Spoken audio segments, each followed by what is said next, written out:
Apreciados amigos y estudiantes, los saluda su docente Ricardo Luis Canaval Quintana. Vamos a mirar la explicación referente al título de este video tutorial. Clase número 10 de Economía y Finanzas para el grado 11. Asignatura de Economía y Finanzas del área de Matemáticas. El docente Ricardo Luis Canaval Quintana. Clases de empresas. Hoy vamos a ver una parte que interfiere mucho en cada uno de ustedes. Se llama el empresario individual. O más bien le dicen autónomo en el ámbito de contaduría pública y contaduría y finanzas. Y en la parte de administración de empresa y economía. Se dice el autónomo es prácticamente el empresario individual. ¿Qué es el empresario individual? Es una persona física que realiza una actividad por cuenta propia de manera habitual. Asume los derechos y las obligaciones de la empresa. O sea, ¿para quién es ideal? Para pequeños negocios. O sea, cuando uno crea uno es un empresario individual o es autónomo, uno es ideal para pequeños negocios. Esas características, ¿cómo las podemos ver? Por ejemplo, primero, el tipo de empresa es el empresario individual. Sus socios, no solamente el empresario, o sea, es usted solo nada más. Su capital mínimo, no hay, empezó desde cero. ¿Ya? Su responsabilidad es ilimitada con todos sus bienes, o sea, con todo lo que usted tiene en el momento. ¿A que existe una transmisión de la propiedad? No, nunca. Y hay una partecita que sí es la de los impuestos, que es el IRPF. El IRPF en Colombia prácticamente es un impuesto indirecto nacional sobre las prestaciones de servicios y ventas, también de las importaciones de bienes, por ejemplo, vehículos, los servicios de telecomunicaciones, la cuestión de comidas y bebidas, ¿sí? Todo esto pertenecen a unos impuestos también existen otros que son, por ejemplo, para retirar fondos de las cuentas bancarias. Todo eso se puede decir que es el IRPF en Colombia. Todo afecta al Producto Interno Bruto. Para las grandes empresas afecta el Producto Interno Bruto, o sea, el PIB. Mientras que para nosotros prácticamente es un impuesto indirecto. Y es sobre la prestación de nuestros servicios. Por ejemplo, si nosotros queremos trabajar lo más efectivo casi siempre el empresario individual es negocio de comidas y bebidas, ¿sí o no? Casi siempre. El negocio de venta de equipos, por ejemplo, de vehículos, de equipos de cómputo y todo eso son ya un poquito más escasos.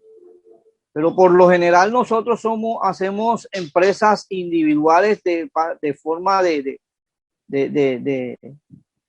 pequeñas, con pequeños capitales, en los cuales nosotros tenemos una responsabilidad mínima. Entonces todo eso lo debemos tener pendiente en las características para nuestros negocios pequeños. ¿Okay? Que es donde se crea este empresario individual o el autónomo. Pero para los autónomos existen unas ventajas y unos inconvenientes. Primero, las ventajas que él mismo controla la empresa totalmente. O sea, ustedes controlan completamente todo.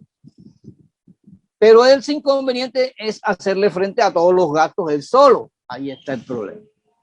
También existen unas ventajas como, por ejemplo, pocos trámites para crear la empresa. Es un documento normal, usted va a la Cámara de Comercio y listo, fuera, y lo creó a nombre propio, a nombre suyo, le pone alguna sigla, alguna cosa y la hace. O sea que son poquitos trámites, no hay que entregar tanto papeleo. Y existe otra ventaja que se llama que eso, con pocos beneficios paga pocos impuestos. O sea, menos que una sociedad. Una sociedad, por ejemplo, de varias personas pagan más impuestos. El empresario individual paga menos impuestos, tiene menos responsabilidad. Pero existen unos inconvenientes en base a esos trámites y a esos beneficios de pagar pocos impuestos. Primero, como les dije, el inconveniente principal de los autónomos o del empresario individual es hacerle frente a todos los gastos él solo. Sí, todo lo paga él. Segundo, su responsabilidad es ilimitada. El autónomo responde con su patrimonio presente y futuro. Ojo lo que acabo de decir. Ese inconveniente es el más fuerte de todos, de todo cuando el empresario es individual. ¿Por qué? Porque su responsabilidad prácticamente aplica cuando él responde con su patrimonio, o sea, con lo que tiene, con lo que está a nombre de él, con lo que tiene en presente, en activo, ¿sí? Y lo que puede tener en un futuro.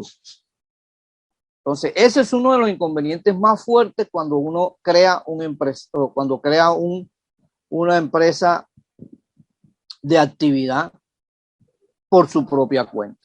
Y existe el otro inconveniente que es con muchos beneficios, pero paga más impuestos. O sea, entre más beneficios tengan, creado como empresario individual, pues van a pagar más impuestos.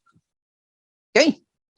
Esas son las partes de las ventajas y los inconvenientes. Ahora miremos las ventajas y desventajas de los autónomos.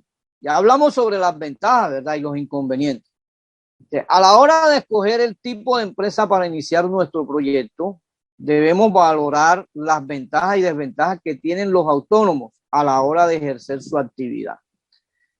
Las ventajas del autónomo es mayor sencillez y rapidez en los trámites de alta categoría. O sea, es más rápido crear una cuenta de autónomo que la de empresa. Su simplicidad, pues en la presentación trimestral de impuestos, o sea, puede ser trimestral, puede ser bimestral, puede ser al año, pues sí. Eso se le llama la simplicidad en la presentación trimestral de impuestos. Pues se mantiene el control total de la empresa bajo un único socio. O sea, usted es el único que mantiene todo. No es necesario constituir estatutos, ni realizar escritura pública, ni nada de eso. Usted va a la Cámara de Comercio, crea con su propio nombre lo que es y llena un formulario allá y fuera. Listo, eso es rápido. En caso de disolución, el proceso para clausurar su negocio es más rápido. O sea, no tiene que presentar tantos informes ni tantas cosas y puede disolverlo rápido. Y los gastos de mantenimiento, como por ejemplo la gestoría, la contabilidad, esos son inferiores, son pequeños, porque un empresario individual no lleva muchas cuentas. Así que son 3, 4 cuentas y eso, la parte de mantenimiento de su empresa, como las gestorías y la contabilidad, son pequeñas. Pero existe una parte que son las desventajas. Las desventajas que, por ejemplo, primero porque es una responsabilidad ilimitada. Ahí está un problema ya. Pues con tu patrimonio actual y futuro ante deudas contraídas durante la actividad. O sea, tu responsabilidad realmente va a aplicarse al patrimonio que tú tengas en estos momentos o lo que puedes tener en un futuro para aquellos que se metan con deudas, que contraigan deudas durante su actividad en el momento que tienen la empresa trabajando. En el caso de matrimonios en régimen de gananciales, esa es una pregunta que se hacen casi siempre. El patrimonio del cónyuge también pasa a ser tenido en cuenta para saldar los posibles deudas. Esa es una desventaja, muchachos. O sea, cuando usted crea una empresa autónoma o eres empresario individual, y tú estás casado y esa persona tiene activos y tiene todo eso y tú te metiste en un problema serio con deudas, pues lógicamente ella también tiene que pagar. Ese es el problema de esta vaina, de esta empresa. Aquí me dice un valor que a partir de unos 45.000 euros de beneficio el autónomo soporta mayor carga tributaria. En este caso podríamos hablar de 40 y pico millones, ¿sí o no? Sí, o aquí en Colombia tendríamos que investigar en la Cámara de Comercio a partir de cuántos millones empieza usted a pagar más impuestos que en el caso de una sociedad. Por lo general, yo les dije en las clases pasadas que usted puede crear una empresa diciendo de que usted tiene un patrimonio de 1.500.000. ¿Sí? Aunque no lo presente allá en la Cámara de Comercio, usted dice, no, yo tengo un patrimonio de 1.500.000 y usted crea automáticamente, le crean la cuenta, la empresa en la Cámara de Comercio. Así que no hay necesidad de presentar la plata ni nada de eso. Sino que usted parte de ahí, o usted dice, no, yo empiezo desde cero con tanto y mi responsabilidad es limitada.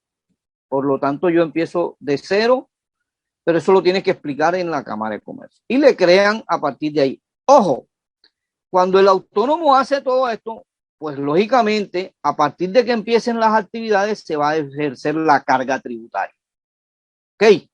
Que va a ser menor que la de una sociedad ya constituida o grande, por ejemplo, almacenes olímpicas. Ya es diferente, se pagan impuestos a la lata. Muy diferente a la de usted no va a pagar mucho. Listo. Eso hay que tenerlo pendiente. Pero eso es una desventaja. Cuando usted aumenta su patrimonio, cuando está representándolo, va a pagar más cosas. Y la otra, la figura del autónomo, que representa mayor desconfianza y menor profesionalidad, porque eso es lo que realmente demuestra a un nivel corporativo frente a las sociedades mercantiles, por ejemplo. Sí, o sea, que usted como autónomo va a competir o va a hacer, por ejemplo, los que les gusta hacer licitaciones, pues ya con eso no lo puede hacer porque ya lleva una desventaja a nivel corporativo, ¿sí? Frente a sociedades mercantiles muy grandes. ¿Qué quiero decir con esto? Muchas veces, por ejemplo, usted va a mamonar y quiere hacer un trabajo de acuerdo a lo que usted quiere, pues entonces ya no puede trabajar como autónomo, como un empresario individual, sino como una persona en sociedad, con un tipo de empresa de sociedad limitada. Y ahí sí tiene que empezar a trabajar diferente a lo que es el empresario individual. Esas cosas hay que tenerlas pendientes, muchachos. Hay que saberlas para que ustedes, pues, cuando vayan a crear sus cositas, su empresa, su negocio pequeño, puedan tener en cuenta cuánto van a pagar, cuánto van a gastar, hasta dónde pueden tener mucho movimiento y hasta dónde no se puede tener tanto movimiento porque saben que el impuesto hay que pagar. O se les mete la Secretaría de Hacienda de su población, de su sector o de su ciudad y los multa porque están teniendo mayor actividad de la soportada y por lo tanto la mayor carga tributaria tiene que ser pagada. Teniendo en cuenta estas ventajas y desventajas, hagamos un ejemplo. El caso de la quiebra, por ejemplo, que es el que más piensa todo el mundo. En el caso de la quiebra, que es la que más le afecta a todos los empresarios individuales. Edu, es este muchacho que está ahí en pantalla, le dicen el flaco, quiere montar su propio negocio, una gestoría como autónomo, o sea, como empresario individual en la Cámara de Comercio. Para poder empezar necesita comprar un local y hacer una reforma, por lo que va al banco y pide un préstamo de 40.000 euros. Listo. Montó su negocio y toda esa cuestión y hizo la reforma en la oficina y todo eso, que local bien chévere. Y Edu tiene la duda de qué ocurrirá si la empresa le va mal y no puede pagar el préstamo. ¿Qué cree o cree que hay dos posibilidades? El interrogante se lo forma a este señor que está ahí en pantalla. Me dice, si tengo que cerrar, entonces, si la empresa cierra, ya no hace falta devolver el préstamo, ya que la empresa desaparece y no se le puede exigir nada, porque lo está haciendo a nivel de empresario individual o como un autónomo registrado en la Cámara de Comercio. Para poder entrar al banco, para que le presten, tuvo que registrarse como esa persona. Listo. Y dice que tiene la otra opción. La opción B dice que aunque la empresa cierre, yo como Edu, ¿será que tendré que pagar? ¿O será que Edu quien tendrá que pagar? No sé. La respuesta correcta es la B. Edu tiene responsabilidad ilimitada. Ojo, la responsabilidad es ilimitada. Recuerden que al momento de crear el empresario individual o un autónomo, él crea una responsabilidad ilimitada, lo dije al principio. Por lo tanto, esto quiere decir que tendrá que responder con todo su patrimonio personal. Es decir, si no puede pagar, a Edu le podrían embargar todos sus bienes como su casa, su coche, etcétera, hasta la bicicleta.